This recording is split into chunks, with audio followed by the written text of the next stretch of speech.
Welcome back to my V 3 members. அனைவருக்கும் வணக்கம். WhatsApp group அதை தொடர்ந்து மற்றொரு தகவல். அதாவது பார்த்திங்கன்னா ஃபேக்காக ஒரு வாட்ஸ்அப் குரூப் ஒன்று வந்திருக்கு அப்படின்றத நம்ம லாஸ்ட் வீடியோவில் பார்த்துருப்போம். இப்போ அதை பற்றி இன்னொரு சில தகவல் டீட்டெயில்ஸ் நான் கொஞ்சம் சொல்கிறேன், உங்களுக்கு ஷேர் பண்ணுறேன். கண்டிப்பாக உங்களுக்கு பயனுள்ளதாக இருக்கும்னு நான் நினைக்கிறேன். ஏன் இவ்வளோ இம்பார்ட்டன்ட் கொடுத்து சொல்கிறேன் அப்படின்னா, நம்ம மெம்பர்ஸ் எல்லாருமே கண்டிப்பாக அதை தெரிஞ்சுருக்கணும். நல்லதும் தெரிஞ்சுக்கணும், கெட்டதும் தெரிஞ்சுக்கணும். சரிங்களா? வாங்க வீடியோக்குள்ளே போகலாம். என்ன அப்படின்றத பார்ப்போம். கடந்த ஒரு 2-3 நாட்களாக பார்த்தீங்கன்னா ஒரு விஷயம் பேசப்பட்டுருக்கு. என்ன அப்படின்னா, ஒரு ஃபேக்கான ஒரு வாட்ஸ்அப் குரூப் ஒன்று வந்திருக்கு. அதை நம்பலாமா வேண்டாமா அப்படிங்கிற மாதிரி நிறைய பேர் கேட்டிருக்கீங்க. நிறைய வீடியோவும் போட்டிருக்காங்க. இது வரைக்கும் சொல்லப்பட்ட கருத்து என்ன அப்படின்னா, அதை யாரும் நம்ப வேண்டாம், உள்ளே ஜாயின் பண்ண வேண்டாம் அப்படிங்கிற ஒரு அவேர்னஸ் வீடியோ தான் நம்ம சொல்லியிருக்கோம். நிறைய பேர் கேட்குறீங்க, அந்த குரூப் உண்மையா பொய்யா அப்படின்ட்டு. அது உண்மையாக இருந்தால் நமக்கு என்ன, பொய்யா இருந்தால் நமக்கு என்ன, நம்மளுக்கு அதுக்கு சம்மந்தமே இல்லை. நம்ம அதுக்குள்ளே போகவே வேண்டாம். இப்போ இருக்கிற சூழ்நிலையில் நம்ம எந்த குரூப்லேயும் ஜாயின் பண்ண வேண்டாம். நம்ம அஃபிஷியல் சேனலில் வரதை மட்டும் பார்ப்போம் வெயிட் பண்ணி. சரிங்களா? இப்போ நான் அந்த குரூப் நேம் என்ன அப்படின்றத சொல்கிறேன். எதுக்காக சொல்கிறேன்னா, அவேர்னஸ்க்காக சொல்கிறேன். மை வி 3 அப்டேட்ஸ் இதுதாங்க அந்த குரூப் நேம். இந்த மாதிரி ஒரு குரூப் நேமில் எந்த ஒரு லிங்க் வாட்ஸ்அப்லையா, டெலகிராம்லையா இருக்கட்டும், ஃபேஸ்புக்கில் எந்த ஒரு இணையதளத்தில் வந்தாலும் நீங்கள் அந்த இதுக்குள்ளே போக வேண்டாம். இது போக வேறு எந்த நேமில் கம்பெனி நேமை வச்சுட்டு எந்த குரூப் வந்தாலும் அதுக்குள்ளே நம்ம இன்வைட் ஆக வேணாம். சரிங்களா? நம்ம கம்பெனியில் இருக்கிற ஒரு உறுப்பினர் அந்த குரூப்புக்குள்ளே போயிட்டு யார் நீங்கள் அப்படின்னு சொல்லி கேட்டிருக்காரு.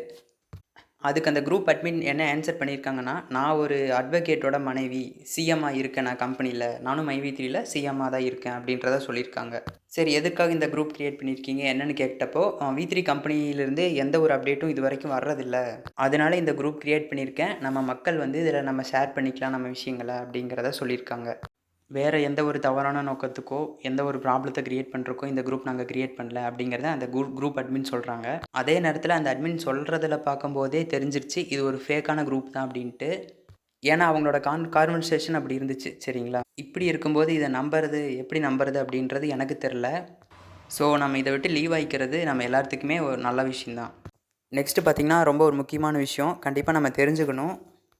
இந்த மாதிரி என்னன்னே தெரியாமல் சில குரூப்குள்ளேலாம் நம்ம ஜாயின் பண்ணுறனால நம்மளுக்கு என்ன பாதிப்பு அப்படின்றத பார்த்தா, கம்பெனி நேமை வச்சு குரூப் கிரியேட் பண்ணி நம்ம மக்களை உள்ளே இழுத்துருவாங்க ஃபஸ்ட்டு. ஒரு குரூப்பில் ஒரு 200, 300 அந்த மாதிரி மெம்பர்ஸ் உள்ளே வந்ததுக்கப்புறம் என்ன செய்வாங்கன்னா, நம்ம கம்பெனி பற்றி தவறாக பேசுகிறாங்களா இல்லையோ, வேறு ஒரு நெட்வொர்க்கை உள்ளே கொண்டு வந்து வைப்பாங்க. இந்த மாதிரி இப்படி ஒரு நெட்வொர்க் இருக்குது, இந்த பிஸ்னஸ் இருக்குது, இதை பண்ணுங்கள், இதை செய்யுங்க, நம்மளுக்கு ஆசையை காட்டுவாங்க. ஸோ நம்ம என்ன பண்ணுவோம், நம்ம கம்பெனிலேயும் அமௌண்ட் வராதனால சரி இப்போ ஏதோ ஒன்று பண்ணணும் அப்படின்ட்டு வேறு ஒரு விஷயத்துக்கு ஜம்ப் ஆகும்.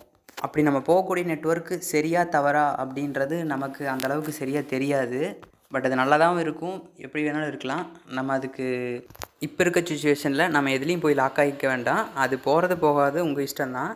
இதை சொல்கிறேன்னா, நம்ம உறுப்பினர்கள்லாம் கொஞ்சம் சேஃப்டியாக இருக்கணும் அப்படின்ட்டு தான். ஏன்னா ரீசெண்டாக கூட பார்த்திங்கன்னா பொள்ளாச்சியில் ஒரு ஸ்கேம் நடந்துச்சு, சேலமில் ஒரு ஸ்கேம் நடந்துச்சு. இப்படி நிறைய இடத்துல நடந்துட்டு தான் இருக்குது. இதுக்கெல்லாமே காரணம் நம்ம மக்கள் தான்.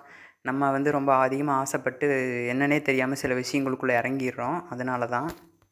ஸோ எதுவாக இருந்தாலும் உங்கள் விருப்பம் தான். எது நல்லது கெட்டது அப்படின்னு சொல்லி நீங்களே பார்த்து முடிவு பண்ணிக்கோங்க. அதே நேரத்தில் நம்ம கம்பெனியை பொறுத்த வரைக்கும் பார்த்திங்கன்னா, எந்த ஒரு சூழ்நிலையிலையும் நம்மளை கைவிட மாட்டாங்க.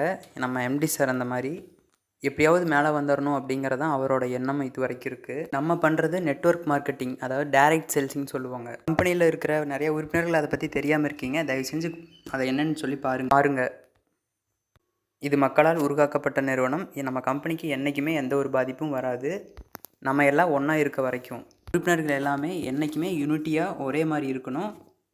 இங்கிலீஷில் ஒரு ப்ராவர்ப் இருக்குது, ஒரு பழமொழி, unity is the power of strength.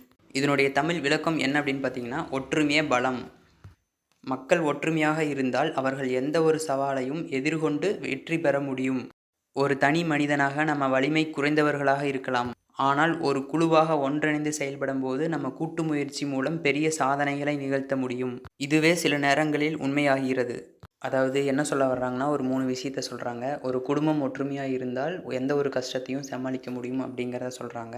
அடுத்து ஒரு சமூகம் ஒற்றுமையாக இருந்தால் அவர்கள் தங்கள் உரிமையை போராடி வெற்றி பெற முடியும் அப்படின்றத சொல்கிறாங்க. அதுக்கடுத்து பார்த்திங்கன்னா, ஒரு நாடே ஒற்றுமையாக இருந்தால் எந்த ஒரு எதிர்ப்பையும் முறியடித்து சுதந்திரத்தை பாதுகாக்க முடியும் அப்படிங்கிறத சொல்கிறாங்க. இப்போ நான் சொன்னதெல்லாம் நம்ம கம்பெனிக்கு மட்டும் இல்லைங்க, உங்கள் ரியல் லைஃப்லேயும் சரி, உங்கள் பிஸ்னஸ்லேயும் சரி, நீங்கள் ஜாப் போகிறவங்களா இருந்தாலும் என்ன பண்ணிகிட்டு இருக்கிறதா இருந்தாலும் எல்லாத்துக்குமே இது ஒரு பொருந்தக்கூடிய விஷயம். நம் உறுப்பினர் அனைவரும் ஒற்றுமையாக இருப்போம், வெற்றியை தட்டி பறிப்போம், மீண்டு வருவோம்.